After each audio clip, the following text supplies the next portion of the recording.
was in Dumaguete the past 2 days, and I did not know the ramifications of what has happened and what I previously posted on a POV.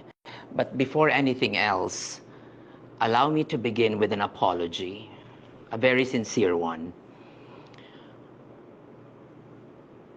To those who may have been hurt by the words and phrases I used in one of my previous POVs when I discussed about the appeal of former President and incumbent Mayor of Davao City, Rodrigo Duterte, in the International Criminal Court.